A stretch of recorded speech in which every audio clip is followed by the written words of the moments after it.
Sir मैं कह रही हूँ रिकॉर्डिंग। ठीक हो गया, वो मैंने ऑन कर दिया। अच्छा, SQL stands for structured Curie language. ठीक है, तो इसके अंदर ये स्लाइड के अंदर मैंने कुछ चीजें लिखी हुई हैं जिनको आपने माइंड में रखना है, रट्टा नहीं लगाना, समझ लेना है। देखिए, प्रोग्रामिंग वो चीज है जिसको रट्टा नहीं लगता। कितना एक रट्टा लगाएंगे आप, इतनी ज्यादा चीजें हैं तो रट्टा एक तो याद भी नहीं रहती, फिर जब इन टच रहते हैं चीज से तो वो बंदे के माइंड में रहती है। इस तरह है, इस तरह है, इस तरह है। कोई भी इस तरह का नहीं है कि हरफन मोहल्ला होता है कि जिसको ईच एंड एवरीथिंग याद है और उसने मेमोराइज की हुई है। तो आप भी प्रैक्टिस करेंगे तो आपको भी चीजें जो हैं वो इजी टू यूज होंगी आपके लिए भी। तो कल से इंशाल्लाह आपका प्रोजेक्ट भी स्टार्ट हो जाएगा। मैं मॉडल बनाऊंगा एंड आप लोगों को फर्स्ट असाइनमेंट भी दूंगा। कल नहीं भी दूं तो मैं कोशिश करूंगा टेबल तक की तो दूं जो नेक्स्ट क्लास के अंदर। तो इस तरह करके चलता रहेगा। असाइनमेंट कुछ इस तरह की होगी कि असाइनमेंट मैं दूंगा प्रोजेक्ट की। ये नहीं होगा कि मैं कहूँ कि एक अलग से चीज बनाते रहो और प्रोजेक्ट उसके पैरेलल ना। अब से असाइनमेंट प्रोजेक्ट की हो करेगी। मैंने कहा कि साइन अप बना लें या साइन इन बना लें तो हर बच्चे ने अपने प्रोजेक्ट के अकॉर्डिंगली उसको बनाना है। मैंने कहा एक पेज बना लें तो हर बच्चे ने अपने प्रोजेक्ट के अकॉर्डिंगली बनाना है। तो इस तरह है ताकि आपकी एफर्ट भी ज्यादा ना लगे एंड साथ साथ प्रोजेक्ट इसी तरह प्रोजेक्ट बनता जाएगा। साथ साथ मैं असाइनमेंट दूंगा, वो प्रोजेक्ट का पार्ट होगा। आप अपने मॉड्यूल उसके अकॉर्डिंगली, मैं कहूंगा इंसर्ट का पेज बना के लेके आओ तो अपने प्रोजेक्ट का इंसर्ट का पेज बना के लेके आना है। हर बच्चे का डिफरेंट होगा। अच्छा जी, तो यहाँ एंड और एंड नॉट ऑपरेटर हैं। ये तो बहुत इजी है कि अगर आपने ये लगाना है कि like select static from students where roll number is equal to this and class is equal to this. अगर और लगा लें तो और का मतलब होता है कि ये मैच हो या ये मैच हो। एंड नॉट का मतलब है कि where roll number is not equal to this one, जो भी हम देंगे। अच्छा, इसके अंदर जो मेन चीज मैंने बतानी थी वो ये थी कि लाइक एक वेयर की क्लास है जिसके अंदर दो एंड लगे हुए हैं और एक और लगा हुआ है। तो आपने करना यह है कि और वाले पोर्शन को ब्रैकेट के अंदर कर लेना है एंड एंड वाले को ब्रैकेट के अंदर कर लेना है, वरना और पहले एग्जीक्यूट हो जाएगा। आप समझोगे कि मैंने एंड इसके साथ लगाया, पहले ही एंड वाला चलना चाहिए था फिर आर चलना चाहिए था, बट पहले आर चल गया एंड एंड बाद में चला, या आर बाद में चला एंड पहले चल गया, तो फिर मसले मसाइल होंगे। तो आप उनको ब्रैकेट्स में रखें कि मेरा ये पहले ब्रैकेट रिजॉल्व हो एंड एंड चले, यहाँ पहले ब्रैकेट रिजॉल्व हो एंड नॉट चले एंड देन उसके बाद एंड चले। तो ये इंशाल्लाह जब क्यूरीज लिखेंगे तो प्रैक्टिस वगैरह आपकी होती रहेगी। देन आता है मिन एंड मैक्स का फंक्शन। ये यूज होते हैं कि अगर आपने किसी टेबल की किसी स्पेसिफिक कॉलम की कोई मिनिमम या मैक्सिमम वैल्यू फैच करनी हो। लाइक मेरे पास एक टेबल है एम्प्लॉय का और क्यूरी ये है कि मैं ये चाहता हूँ कि मेरे पास एम्प्लॉय के टेबल में से मैक्सिमम सैलरी आ जाए। मैक्सिमम सैलरी है ना जो वो आए। लाइक एक बंदा 3000 ले रहा है, एक 5000 ले रहा है, एक 10,000 ले रहा है, एक 12,000 ले रहा है, तो मुझे 12,000 रिटर्न में चाहिए। तो उसके लिए क्यूरी सिंपल लिखी जा सकती है कि max select max and max के अंदर ब्रैकेट के अंदर आप उस कॉलम का नाम लिख दें एंड आगे फ्रॉम टेबल एम्प्लॉय जो भी है एम्प्लॉय का टेबल है तो वो मैक्सिमम दे देगा, मिनिमम लेना है तो मिनिमम दे देगा। अच्छा, आई थिंक ऐसे में आपको बताऊंगा तो शायद समझ ना लगे। पहले करते हैं टेबल बना लेते हैं, मैं साथ साथ आपको ना प्रैक्टिकली यहाँ करके दिखाता हूँ तो वो आई थिंक बेटर रहेगा। मैं एसक्यूएल सर्वर ओपन कर रहा हूँ। जब जिसका भी इंस्टॉल हो गया वो मैनेजमेंट सर्च करेगा, तो मैंने आई थिंक लिंक आपके ग्रुप में शेयर किया हुआ है या सेल्फ या रेगुलर किसी एक के साथ मैंने शेयर किया था, याद नहीं है। तो मैनेजमेंट स्टूडियो जैसे ही आप ओपन करोगे ना तो इस तरह की कोई स्क्रीन आएगी आपको। ठीक है, इस तरह की स्क्रीन आएगी and this one. Sir screen नजर नहीं आ रही। सर नहीं शो हो रही। अच्छा, मैंने ये popup and SQL server open नहीं नजर आ रहा आपको? यस सर अब आ रहा है और ये स्क्रीन आती है। आती है ना? ठीक है। इसमें अच्छा, कनेक्ट कर कनेक्ट करें तो क्या होता है? बस फिर वो चल जाता है, एम्प्टी स्क्रीन आ जाती है, नहीं, ये कनेक्ट पॉपअप कर खत्म हो जाता है। मतलब इस तरह आ जाता है ना, इस तरह। Yes sir. ठीक हो गया। आपका ठीक है, फिर मैं वैसे बता रहा हूँ बाकियों को जिनकी ये स्क्रीन आती है, कुछ का ये नहीं होगा इधर। यहाँ सर्वर नेम लिखना होता है, सर्वर नेम बेसिकली आपके कंप्यूटर का नेम होता है। फर्स्ट जो आपने अप्रोच अडॉप्ट करनी है, ड्रॉप डाउन करें। यहाँ अगर आ रहा है तो 1 बाय 1 जितने आ रहे हैं ट्राई करें, नहीं आ रहा तो ब्राउज कर लें उसको। देन डेटाबेस इंजन के अंदर यहाँ आपके पड़ा होता है, यहाँ से सिलेक्ट करें एंड ओके कर दें। ठीक है। अगर ना आ रहा हो तो अपने कंप्यूटर का नेम, अपना नेम नहीं, मैंने तो कंप्यूटर का नेम ही, अपने लैपटॉप का नेम ही फैसल रखा हुआ है ना, तो आपने ये नहीं करना कि आप अपना नेम यहाँ एंटर करें। जो आपके कंप्यूटर का नेम है, लैपटॉप का नेम है, उसको एंटर करके सिंपली विंडो ऑथेंटिकेशन कनेक्ट करें। अगर हो जाता है ठीक है, नहीं तो आप ये भी करें, क्योंकि आपका एक्सक्यूएल वर्जन होगा, मेरे पास एंटरप्राइज आई थिंक, तो आप यहाँ SQL एक्सप्रेस इस तरह करके लिख लें, फिर कनेक्ट करें, होपफुली हो जाएगा। ठीक है। कुछ का तो ऑटोमेटिकली आ रहा होगा server name. Then yes sir, automatically. ठीक हो गया। तो विंडोज ऑथेंटिकेशन, अब मैंने जब ड्यूरिंग इंस्टॉलेशन आपको बताया था कि आपने मिक्स मोड से इंस्टॉल करना है। मिक्स मोड का मतलब ये है कि विंडोज ऑथेंटिकेशन भी चले एंड SQL सर्वर ऑथेंटिकेशन भी चले। तो जब वेबसाइट लाइव कॉन्फ़िगर की जाती है ना, तो SQL मोड इनेबल करते हैं। क्यों करते हैं, इसके ऊपर 5-10 मिनट लगेंगे, ये फिर किसी टाइम आप मुझे रिमाइंड करवा देना, तो वरना आज के लेक्चर में फिर होगा नहीं। तो मैं बताऊंगा ट्रैफिक को या प्रोजेक्ट लेवल के ऊपर किस तरह, तो बेशक कल की क्लास में मुझे बता दें, मैं बता दूंगा। अब हमने करना है SQL मोड। तो वो जो आपने पासवर्ड रखा था ना, यहाँ से SQL सर्वर ऑथेंटिकेशन करना है। एंड यहाँ दो बॉक्सेस आ जाते हैं, the first one is login and the second one is password. Password में तो वही जो आपने वहां रखा 123 था या वट एवर जो भी आपने रखा, वो पासवर्ड यहाँ। वो पासवर्ड रखते वक्त उसने हमसे पूछा ही नहीं है कि यूजर नेम क्या है। तो कोई आप में से बता सकता है कि वो पासवर्ड जो रखा था उसका यूजर नेम क्या था? हमसे तो उसने मांगा नहीं है, तो क्या था पासवर्ड का यूजर नेम? हाँ जी। सर रूट तो नहीं है? नहीं बेटे, रूट नहीं है। अच्छा, आपने SQL सर्वर पहले पढ़ा हुआ है? SQL सर्वर किसी कोर्स के अंदर पढ़ा है? यस सर, डेटाबेस में पढ़ा था। डेटाबेस किसने पढ़ाई थी? सर फहद एना सर कॉलेज। उसकी लैब अलग थी, लैब अलग थी। मैम अच्छा खदीजा ने करवाया था। अच्छा, एक्चुअली मुझे नहीं आइडिया कौन, मुझे सीनियर्स का पता है, बाकी जो विजिटिंग में मुझे कोई एक दो का ही पता है कि कौन है, मुझे नहीं आइडिया कौन है। तो आपने प्रैक्टिकल भी किया बेसिकली। मैं कहता हूँ कि किसी और की लैब हो ना हो, EAD की होनी चाहिए, बट नहीं है। तो EAD की लैब होनी चाहिए, बट मुझे उसी में सारा कुछ कवर करना पड़ता है, कर लेते हैं फिर भी। तो आपने जब ये किया था तो किसी ने बताया नहीं था कि दो मोड होते हैं आपके, एक विंडोज ऑथेंटिकेशन सर होता है। हमने CMD के थ्रू किया था। कमांड प्रॉम्प्ट के ऊपर किया था सर, हम बस कमांड्स हमने लगाई थी। तो ये कोई इस तरह का कुछ नहीं किया था ओपन करके? No sir sir. हम लोगों ने माई एसक्यूएल पढ़ी थी। हाँ, मैं यही पूछना, वो माई एसक्यूएल आपने पढ़ी है, वो जिसमें एडमिन पैनल ब्राउजर के अंदर ओपन होता है?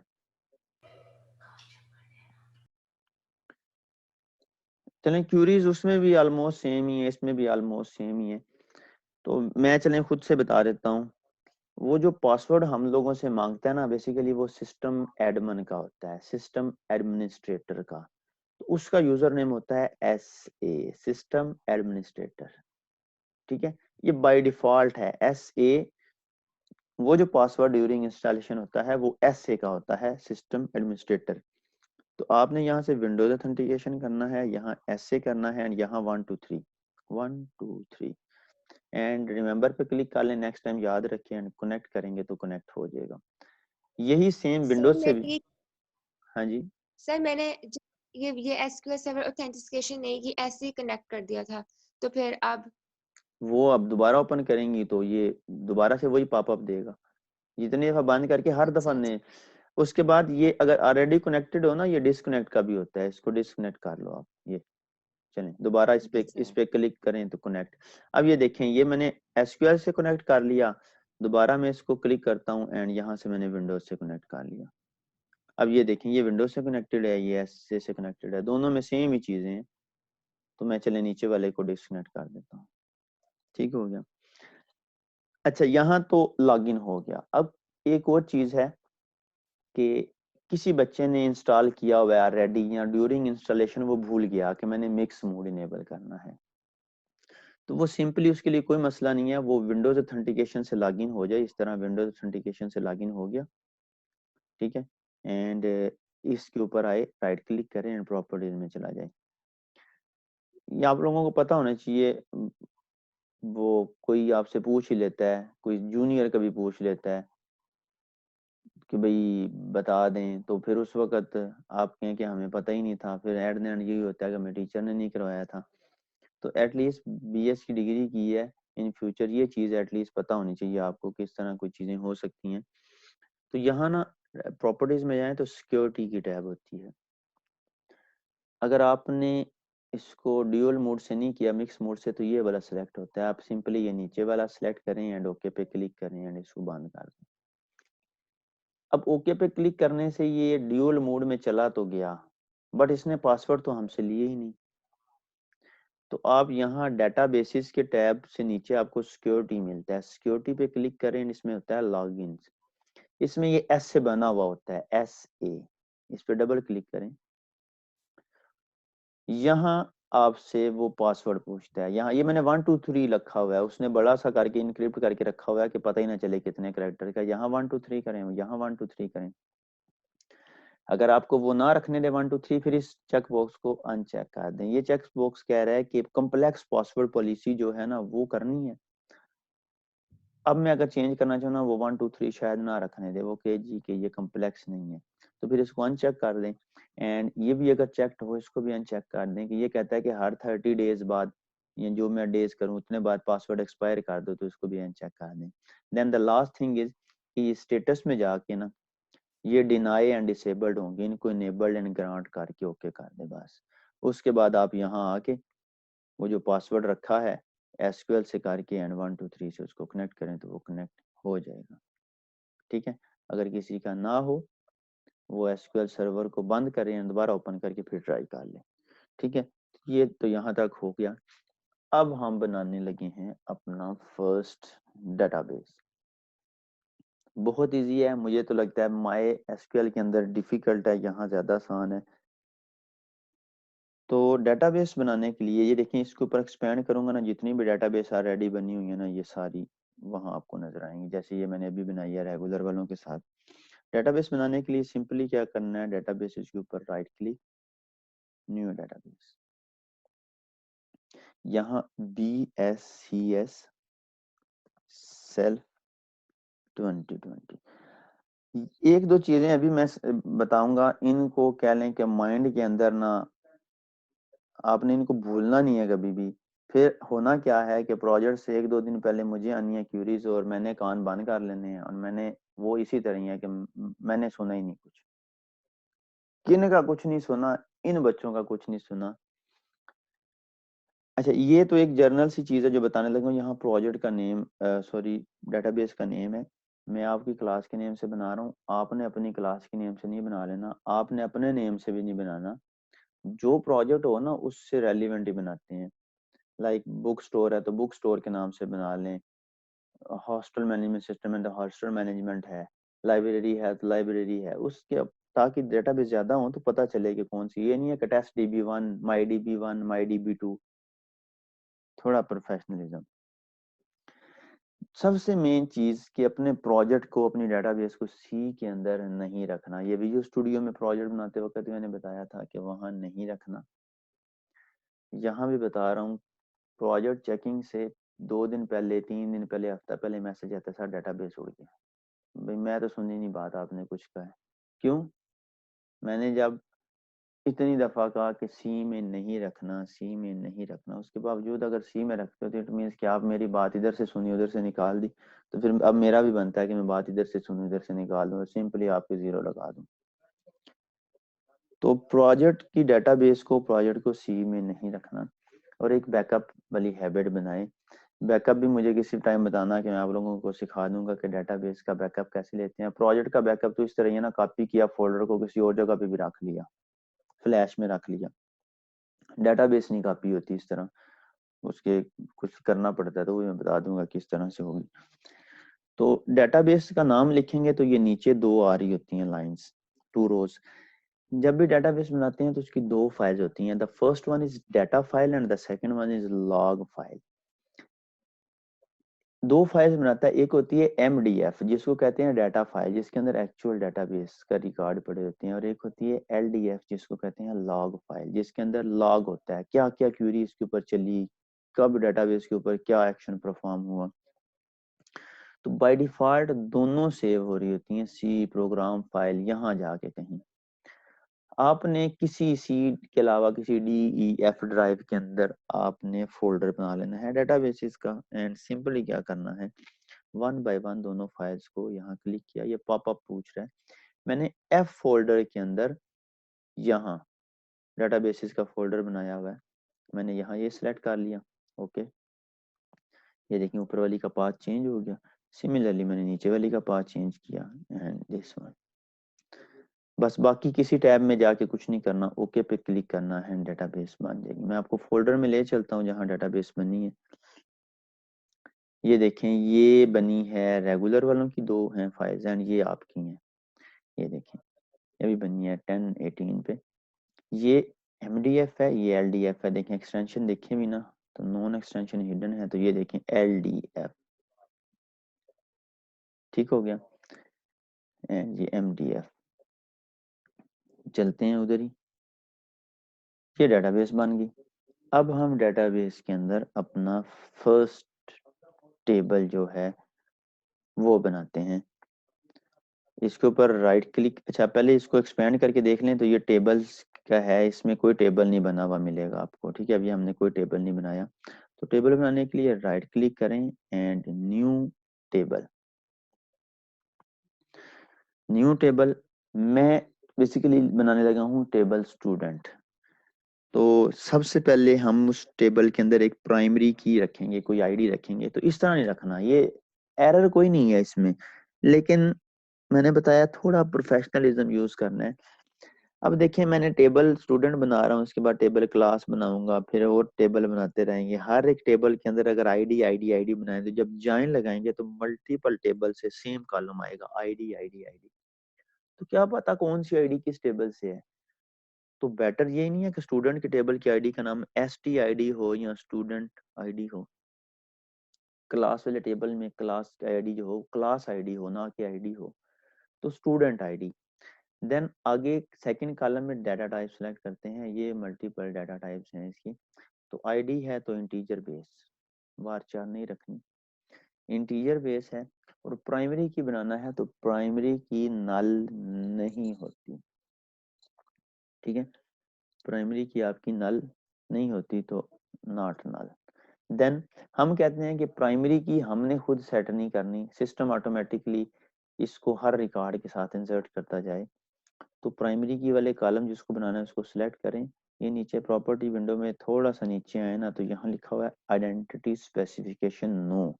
इसको एक्सपेंड करें तो इज आइडेंटिटी नो है, इसको डबल क्लिक कर लें या ये ड्रॉप डाउन से इसको कर लें यस। ये नीचे 2 1 1 आएंगे, इसका मतलब ये है कि आइडेंटिटी सीड पहली वैल्यू 1 रखे, पहले रिकॉर्ड के लिए 1 यूज करे एंड देन हर एक के बाद एक एक का इंक्रीमेंट कर दे। अगर मैं ये यहाँ 100 कर दूं तो पहले रिकॉर्ड को 100 मिलेगी, देन 101 102। अगर मैं 1 ही रहने दूं, यहाँ 2 कर दूं तो पहले को मिलेगी 1, दूसरे को 3, फिर 5, 2 2 का इंक्रीमेंट। अभी मैंने कहा कि 1 से स्टार्ट करे एंड 1 1 का इंक्रीमेंट करे, तो ये ऑटोमेटिकली यहाँ इंसर्ट करेगा। एंड मैंने इसको कर दिया राइट क्लिक किया एंड सेट प्राइमरी, ठीक हो गया। ये इस टेबल की प्राइमरी की सेट होगी। देन मैंने एक कॉलम बनाना है फर्स्ट नेम का। फर्स्ट नेम होता है स्ट्रिंग। यहाँ स्ट्रिंग के लिए चीज यूज होती है ना, वो होती है वारचार। करेक्टर नहीं यूज करना, वारचार। एक होता है वारचार, एक होता है एन वारचार। ये देखिए एन वारचार, एन करेक्टर भी आ रहा है, वार वारचार भी है एंड यहाँ एन वारचार भी होगा, एन वारचार, ये एन वारचार। कोई बता सकता है डिफरेंस क्या है वारचार एंड एन वारचार में?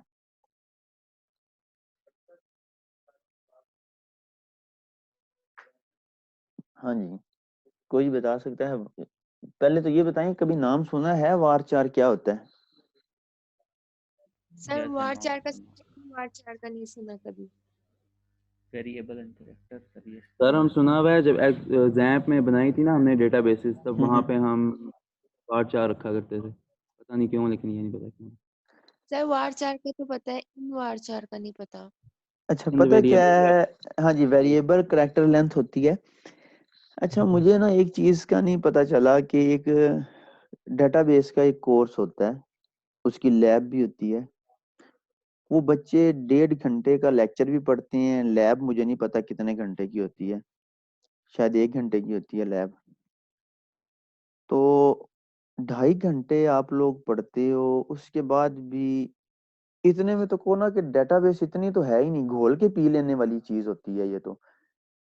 मैं भी आप लोगों को इतना करवा दूंगा, हालांकि मेरा डेटाबेस सब्जेक्ट नहीं है आपके साथ, मेरा साथ है EAD, enterprise application development. Database is a part of the subject. तो इतनी तो मैं करवा दूंगा कि आप लोगों को जितना आपने डेटाबेस पहले पढ़ी है ना, इस चीज की श्योरिटी मैं देता हूँ कि आपको अब ये इन फ्यूचर 2 to 3 वीक्स, बल्कि 2 वीक्स में आपको उससे ज्यादा डेटाबेस आती होगी, उससे डबल ट्रिपल आती होगी जितनी आपने पहले किया है। तो मुझे नहीं समझ लगती कि कोर्स आउटलाइन इस तरह की है या पढ़ाने वाला इस तरह का था कि पढ़ने के बाद जब बच्चे मेरे तक आते हैं ना, तो मैंने आज तक मुझे ऐसी क्लास नहीं मिली कि जिसको पढ़ाते वक्त मुझे लगे कि ना इन बच्चों ने डेटाबेस पढ़ी हुई है। कोई एक बच्चा तो बीच में हो, कोई दो तो हो, पूरी क्लास का एक ही तरह का होता है। पूछो ना क्या किया सर, वो हमने ना नॉर्मलाइजेशन और ईआरडी बनाई है। आप लोगों ने भी आई थिंक यही किया होगा, ईआरडी बनाते रहे होंगे पता नहीं, और यस नॉर्मलाइजेशन। तो नॉर्मलाइजेशन एंड ईआरडी के ऊपर इतना टाइम मुझे नहीं पता कि किस तरह डेटाबेस, जितना बच्चों को टाइम मिलता है ना 1.5 घंटे का लैब, मैं कहता हूँ इसमें तो स्टोर प्रोसीजर, व्यूज एंड जितना कुछ भी है ना, ये जो मैंने बताया एक एक डाटा टाइप जो है ना, बच्चों को घोल के पिला दे बंदा कि इसके अंदर क्या है। मेरे पास इतना टाइम नहीं होता कि मैं डेटाबेस के ऊपर सारा लेक्चर दूं, बट मैं फिर भी बता रहा हूँ कि ये होगा।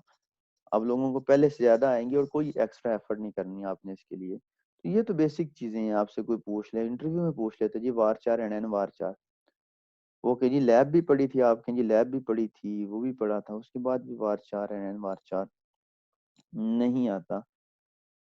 तो ये थोड़ा सा लम्हा फिक्रिया होता है उस वक्त। चले इसको करते हैं। वारचार बेसिकली आपका नॉन लैटिन जो वर्ड होते हैं ना इंग्लिश के, वो चाहे रोमन हो जो भी हो, इंग्लिश में कोई भी कैरेक्टर है ना आपके या वर्ड्स हैं, स्ट्रिंग है, वो स्टोर करवाती है। अगर आप वारचार के अंदर कोई स्माइली स्टोर करवा देना, ये मोबाइल पे जो हम मैसेज में स्माइली सेंड करते हैं, ये या अरेबिक या उर्दू सेव करवाए ना, एंड जब उसको रिट्रीव करें तो उनकी जगह question mark question mark question mark नजर आएगा।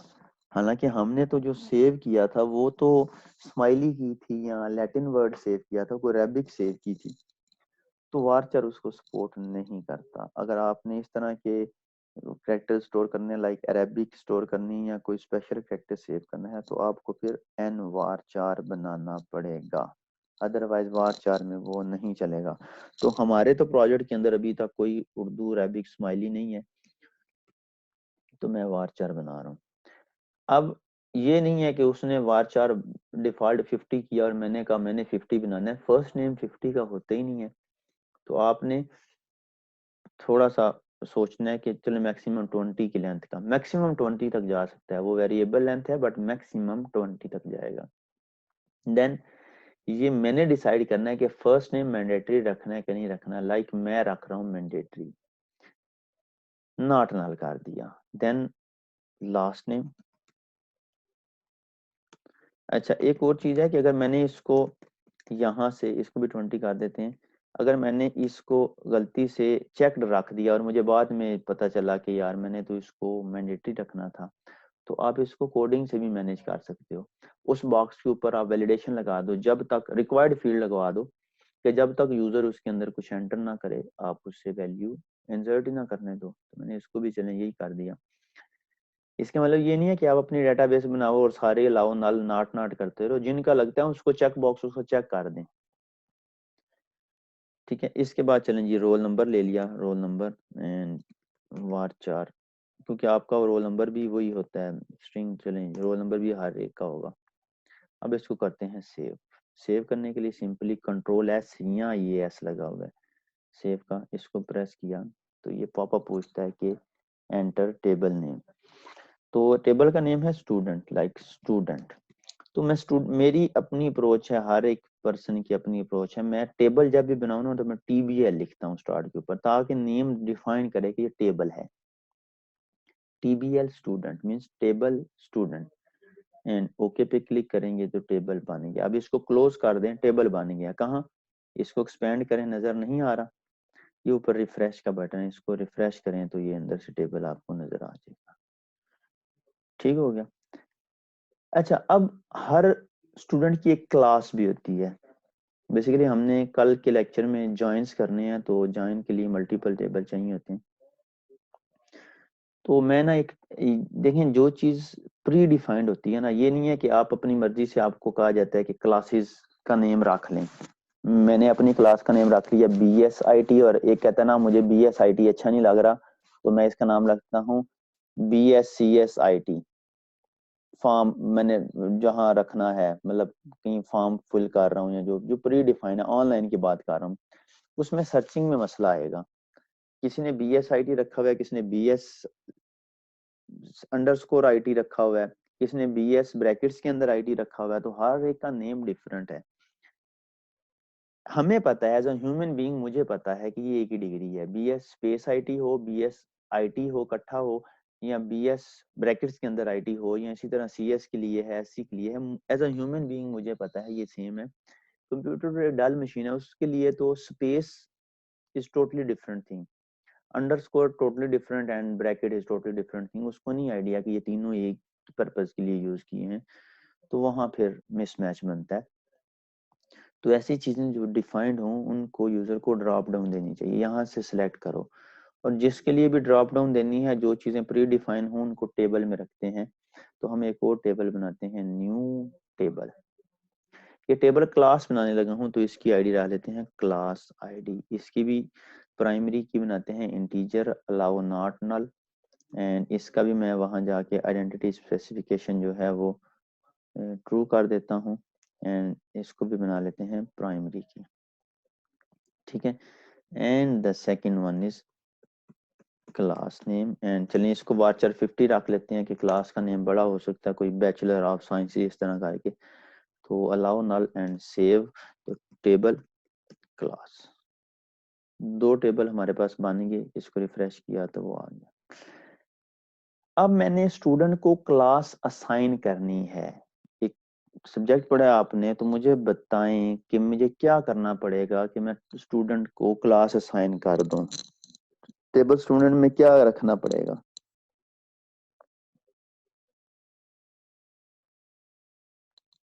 हाँ जी,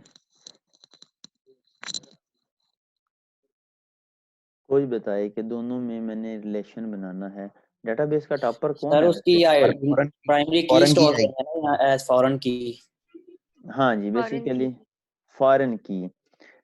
अब यहाँ एंड यहाँ फॉरेन की टेबल स्टूडेंट। अब इसको एडिट करना है ना, बेसिकली देखें, आपको पहले अगर पता ना, तो आप पहले टेबल क्लास बनाएं, उसके बाद टेबल स्टूडेंट बनाएं। बनाते वक्त उसमें क्लास आईडी रख दें, बट अगर बाद में बना लिया तो सिंपली राइट क्लिक करें एंड डिजाइन पे क्लिक करें तो एडिट हो जाता है। अब टेबल स्टूडेंट के अंदर रख दी क्लास आईडी। नेम बेशक डिफरेंट हो सकता है, इसका क्लास आईडी की जगह CID रख दूं जी, जो class ID as a human being मुझे पता है। यहाँ टाइप सेम होनी चाहिए, बट एंड प्राइमरी फॉरेन की अलाउ नल रख भी सकते हैं, नॉट नल भी रख सकते हैं, तो हमने अलाउ नल ही रखा। इसको सेव कर दिया एंड बंद कर दिया। अब इसके ऊपर राइट क्लिक किया क्लास वाले टेबल के ऊपर एडिट टॉप 1000 रोज, आपके पास 200 रोज आएगा, मैंने प्रॉपर्टीज में जाके लिमिट एक्सीड की हुई है। तो अब टेबल के अंदर ना मैं मैन्युअली एंट्री कर रहा हूँ BSCS, आईडी नहीं देनी, क्यों, आईडी ऑटो इंक्रीमेंट है, खुद आएगी। एंटर हिट किया, BSIT एंड BSSC, 3 क्लासेस का दी, उनकी आईडी है 1, 2 एंड 3।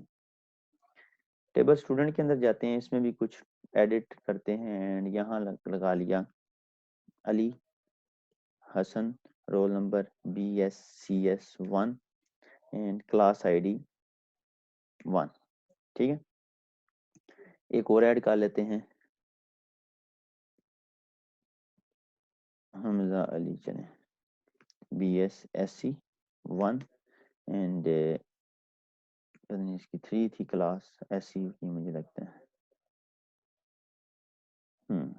ठीक है, ठीक है। अभी जरा देखें, असद,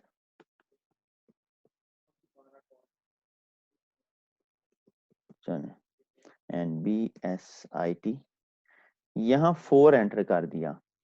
इसको 4 एंटर करना चाहिए था यहाँ पे। ये देखें, क्लास में कोई है ऐसी क्लास जिसकी आईडी 4 हो? एज ए ह्यूमन बीइंग हम देखें तो ये एरर नहीं है कि 4 तो क्लास है ही नहीं, इसकी कौन सी क्लास है? क्या लगता है कि नहीं है? है ना? यस। तो ये हमें पता है कि क्लास आईडी एक फॉरेन की है, सिस्टम को तो नहीं पता, उसके लिए तो एक स्ट्रिंग है, क्लास आईडी एक नेम है। तो मैं इसको चलने कर देता हूँ 2। अब इसको बंद करते हैं। जब भी प्राइमरी की एंड फॉरेन की बनानी है, ये देखें, ये प्रोजेक्ट का पार्ट है, ये चीजें मैं करवा रहा हूँ तो आपके प्रोजेक्ट के अंदर होनी चाहिए। मतलब मुझे ये बताना नहीं पड़ना चाहिए कि ये क्यों नहीं किया। उस वक्त अभी मेरे पास स्टूडेंट है ना, जो 2 मैंने रखे हुए हैं आपके जो सीनियर हैं, तो वो कहते हैं कि सर हमने प्रोजेक्ट बड़ा अच्छा बनाया, ये यूं इस तरह बनाया, और हम दोनों आपस में ना, उनका ग्रुप था, ये 2-3 दिन पहले की बात है, मैं कई दफा मैं PPP वालों को क्लास पढ़ाता हूँ, तो मतलब वो बच्चों का थोड़ा सा बिहेवियर कुछ इस तरह से है कि मैं PPP की क्लासेस को नहीं पढ़ाता होता। मुझे आप लोगों की शेयर हुआ था आप लोगों के साथ, मुझे PPP की क्लासेस असाइन हुई थी और मैंने स्वैपिंग करवाई कि मैंने PPP को नहीं पढ़ाना, मैंने रेगुलर वालों को पढ़ाना है, तो मैंने फिर स्वैपिंग करवा ली। अब उन बच्चों को मैं पढ़ा रहा होता हूँ और मुझे पता है मैं किस तरह उनको पढ़ा रहा होता हूँ, उनका माइंड सेट कुछ इस तरह का है, आई थिंक वो नेम माइग्रेटेड हैं, जो ऑलरेडी है उनका तो मुझे नहीं पता। तो वो बच्चे कह रहे होते हैं, हालांकि वो मेरे पास पढ़े हैं, कहते हैं शुक्र है सर हम आपके पास इस क्लास में नहीं पढ़ते कि जिस तरह आप, मैं उन पे सख्ती कर रहा होता हूँ। उनका बिहेवियर इस तरह क्या कि आज पढ़ाया, कल क्लास स्टार्ट करूंगा तो 90% बच्चों को पता ही नहीं होता टॉपिक का कि कल क्या पढ़ा था। तो फिर उनके साथ बिहेवियर थोड़ा और तरह का करना पड़ता है। तो 1 मिनट जरा, 1 मिनट।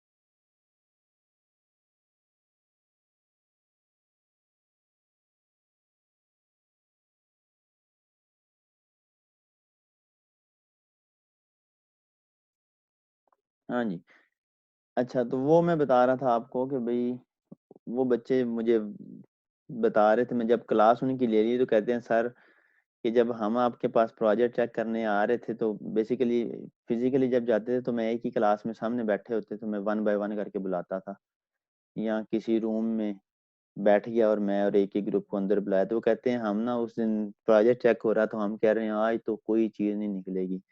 तो सर हमसे पहले जो ग्रुप गया ना, वो ई कॉमर्स का था, उनको मैंने ई कॉमर्स पढ़ाई थी, तो आपने ना क्वेश्चन कर लिया कि रिपोर्ट किधर है, और हम एक दूसरे के मुंह की तरफ देख रहे हैं, ओ ये अब रिपोर्ट वाला कहाँ से आ गया कि रिपोर्ट किधर है।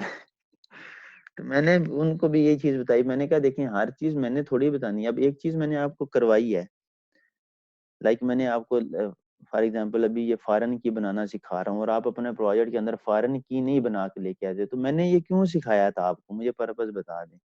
वो टाइम पासिंग थोड़ी था कि मैं चाह रहा था कि भाई टाइम पास हो जाए किसी तरह क्लास का। तो ये वो चीजें हैं कि जो मैं आपको यहाँ से करवा रहा हूँ वो करनी है।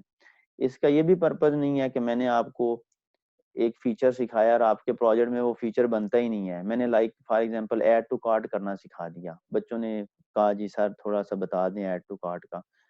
अब ऐड टू कार्ट मैंने कर सिखा दिया और अब किसी का रेलवे टिकटिंग सिस्टम है या चलें जी कोई और है हॉस्पिटल सिस्टम है, और वो मुझसे इस तरह हुआ है बच्चों ने ना, सर अब हम अपने हॉस्पिटल सिस्टम में ऐड टू कार्ट किस तरह करें। तो खुदा के बंदो आपने क्यों ऐड टू कार्ट करना है, आपके प्रोजेक्ट का वो है ही नहीं फीचर। तो फीचर रिलेटेड नहीं है, बट ये तो बेसिक चीजें हैं ना, ये तो हर एक के प्रोजेक्ट में वो बिजनेस वो प्रोजेक्ट जिस तरह का मर्जी हो, रेलवे सिस्टम हो, टिकटिंग हो, शॉपिंग कार्ट हो, मेडिकल स्टोर हो, तो ये तो सब में है। तो ये चीजें आपने करनी है। तो हमने भी देखा कि 4 क्लास आईडी किसी की नहीं थी, उसने इंसर्ट करने दी, हालांकि उसको करने नहीं देनी चाहिए थी। तो उस चीज को कैसे रिजॉल्व करते हैं, वो जो आपने डेफिनेशन वगैरह पढ़ी है ना, क्लास एंड फॉरेन की किस तरह बनाते हैं, प्राइमरी की वो बनाना है। तो प्राइमरी की बनाने फॉरेन की एंड प्राइमरी की रिलेशनशिप बनाने लगे हैं, तो किस तरह से बनाना होता है कि जिस टेबल के ऊपर फॉरेन की बनानी हो ना, कॉलम उसके अंदर ऐड कर दिया, देन फॉरेन की इस तरह से बनाते हैं, उसको किया एक्सपेंड एंड ये कीज होता है उसके अंदर। ये फर्स्ट बनी हुई है पी के, ये प्राइमरी की है। फॉरेन की एफ के होता है। की के ऊपर राइट क्लिक किया, न्यू की। यहाँ वो कहता है कि ये हर एक जोन सा मर्जी भैया इसी तरह होगा, टेबल्स एंड कॉलम को स्पेसिफाई करो। इसके ऊपर क्लिक करोगे ना, बटन ये ओपन होता है।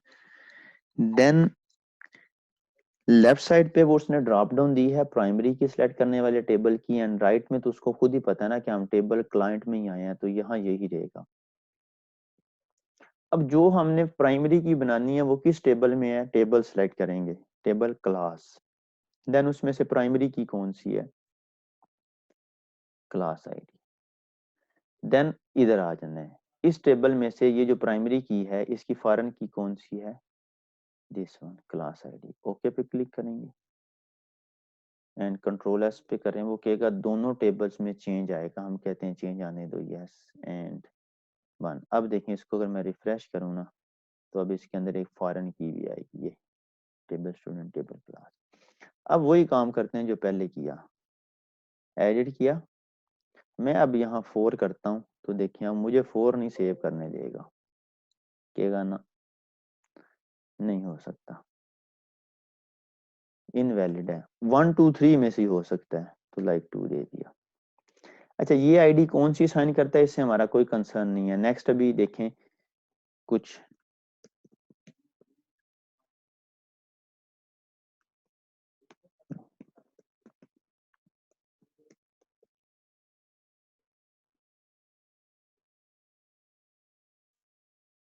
फोर कर दिया, अगर 5 भी कर देता ना इधर, या 6 कर देता, कई दफा स्किप कर देता है, जब हम कोई गलत एंट्री करने लगते हैं तो वो स्किप कर देता है। तो हमारा इससे कोई कंसर्न नहीं है, जो मर्जी रखे वो ऑटो इंक्रीमेंट है, वो रखता रहेगा। तो यहाँ तक ये प्राइमरी की एंड फॉरेन की हमने बना दी है। अब वो क्यूरीज जो स्लाइड के अंदर थी ना, उसको जरा डिस्कस कर लें। हाँ ये एक दो चीजें बता दूं, टेबल के अंदर अगर एंट्री करनी है तो मैंने बताया है राइट क्लिक करके एडिट, ये मैनुअली है, हमने तो क्यूरी से करनी है। अगर टेबल के ऊपर कोई क्यूरी लगानी है, देखने अंदर क्या है, तो राइट क्लिक एंड ये सिलेक्ट टॉप 200 रोज आएगा आपके पास, ये इस तरह की क्यूरी बना देगा। आप इसको एडिट कर लें, 1000 कर लें। वैसे नॉर्मली जो है ना, ये ऊपर लिखा होता है न्यू क्यूरी, इसके ऊपर क्लिक करें, क्यूरी विंडो ओपन हो जाती है। यहाँ से आप डाटाबेस सिलेक्ट कर लें जिसके ऊपर क्यूरी लगानी है। अब यहाँ अगर मैं लिखूं सिलेक्ट स्टैटिक फ्रॉम,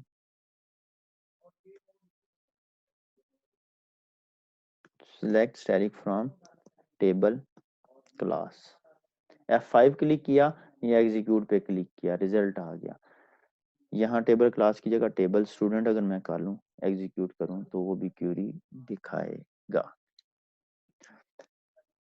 अब चलते हैं, वो मैंने बताया था मैक्स, लेट्स सपोज कि मुझे वो स्टूडेंट चाहिए जिसकी आईडी मैक्सिमम है, तो मैं ये कर लूंगा सिलेक्ट मैक्स स्टूडेंट आईडी।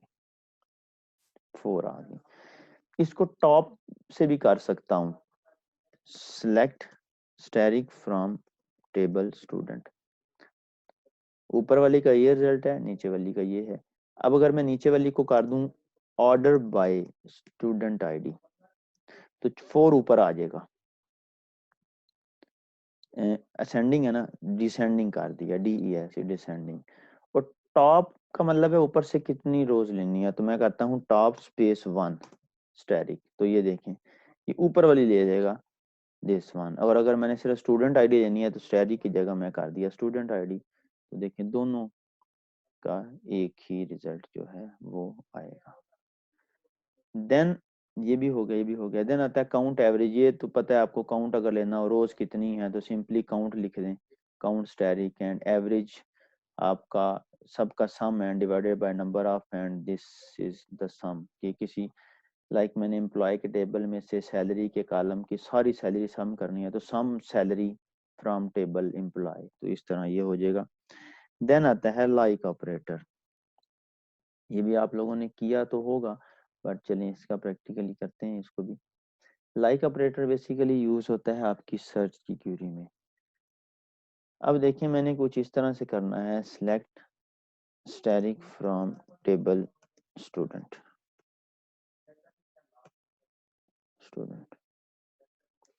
मुझे वो चाहिए नेम जिसका last name where last name is equal to Hasan.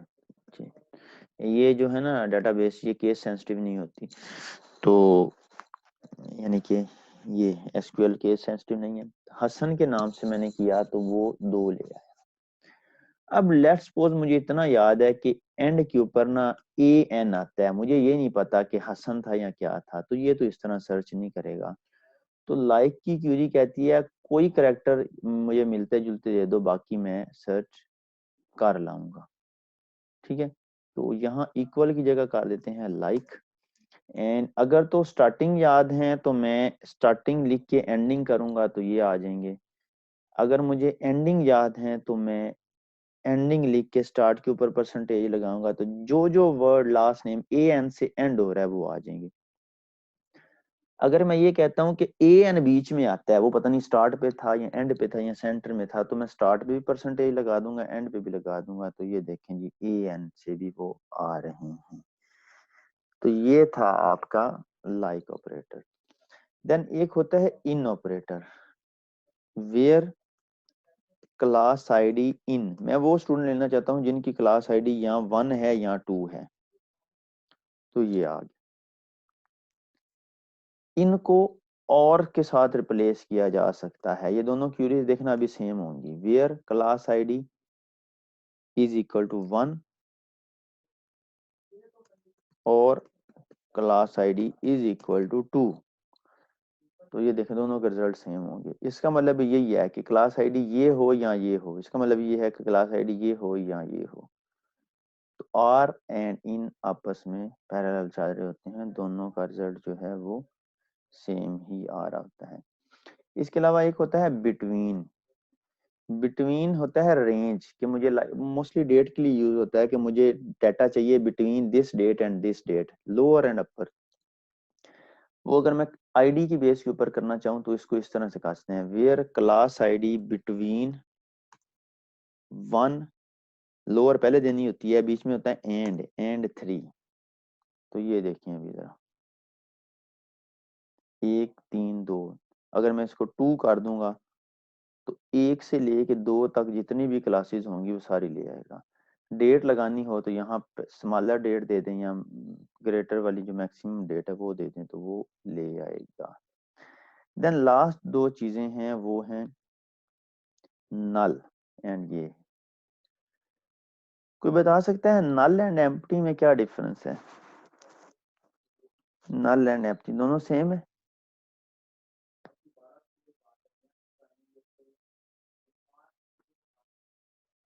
हाँ जी, नल ऑटोमेटिक 0 होती है, एम्प्टी हम खुद 0 करते हैं। बच्चे 0 भी तो एक वैल्यू ही है ना। तो नल में हम कोई भी वैल्यू नहीं रख सकते, एम्प्टी में रख सकते हैं। नल यानी खुद भी एक लगी हुई थी तुम। हाँ जी, कोई और बताना चाहे? अच्छा ये देखें, अगर इधर चलते हैं,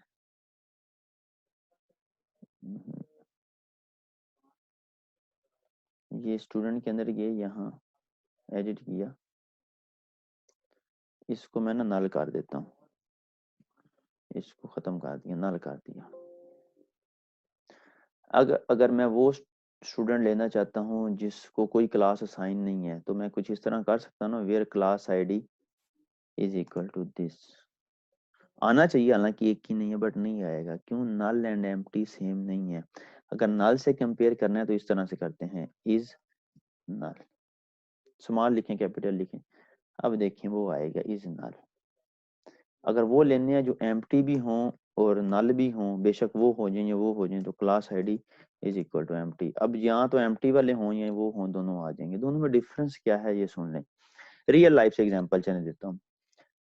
आपने टिश्यू पेपर रोल देखा है, टॉयलेट रोल भी जिसको कहते हैं, गोल सा होता है, उसके ऊपर टिश्यू सर्कल्ड हुए होते हैं। देन वो अगर उसका आपने स्टैंड भी देखा होगा, टॉयलेट के अंदर जो स्टैंड लगा होता है वो एक रॉड सा होता है, उसमें वो टिश्यू पेपर का बॉक्स उसके अंदर लगा देते हैं। अब अगर टिश्यू पेपर बॉक्स जो है, मतलब टिश्यू पेपर रोल, वो अगर स्टैंड के अंदर लगा हुआ है, उसके ऊपर टिश्यू भी एग्जिस्ट कर रहे हैं, तो ये वैल्यू स्टेट है, उसकी वैल्यू है। अगर उसके ऊपर से सारे टिश्यू जो हैं वो रिमूव कर दी जाए तो एक गत्ता सा बच जाता है एट द एंड। अगर सिर्फ गत्ता लगा हुआ है ना, तो ये एम्प्टी स्टेट है, ये वाली स्टेट है, दिस वन इज। और अगर उस गत्ते को भी रिमूव कर दें तो वो जो स्टैंड है ना, वो इस स्टेट के अंदर है, नल स्टेट के अंदर है। तो होपफुली अब डिफरेंस क्लियर होगा कि वो जो खाली एम्प्टी गत्ता है ना, वो आपका वो दिस वन है, उसकी भी कोई ना कोई वर्थ है, कोई चीज वहां है, एंड ये नल स्टेट है। ठीक है, तो दोनों का कंपैरिजन सेम नहीं है, ये और चीज है, वो और चीज है। और लास्ट चीज जो आपको बतानी है, इसका प्रैक्टिकल नहीं करवाऊंगा, ये प्रैक्टिकल आप लोगों के एंड के ऊपर है, लिमिट एंड ऑफसेट। अच्छा, प्रैक्टिकल देने जाए ना तो नॉर्मली ये क्वेश्चन होता है कि पेपर दे देते हैं एक आपको और कहते हैं कि क्यूरी लिखें, मुझे 10th हाईएस्ट सैलरी एम्प्लॉय के टेबल से, टेबल का नाम है एम्प्लॉय, एंड मुझे उसमें लाइक के 100 रिकॉर्ड हैं, हर एम्प्लॉय की सैलरी भी उसमें है, और मुझे क्यूरी लिख दें जो 10th हाईएस्ट सैलरी लेके आए। मतलब कि मुझे फर्स्ट भी हाईएस्ट नहीं चाहिए, सेकंड भी नहीं चाहिए, थर्ड भी नहीं चाहिए, मुझे 10वें नंबर वाली हाईएस्ट चाहिए। उसमें फिर बच्चे आए दाएं बाएं मारते हैं, मैं एक क्यूरी लिखूंगा, फिर मैं दूसरी क्यूरी लिखूंगा, फिर तीसरी क्यूरी, और वो कहता है ठीक है जी आगे वाला क्वेश्चन का आंसर दें, मीन्स के नहीं ठीक। आइडिया है किस तरह से लेके आ सकते हैं किसी को 10th हाईएस्ट सैलरी किस तरह लेके आ सकते हैं, 10th हाईएस्ट?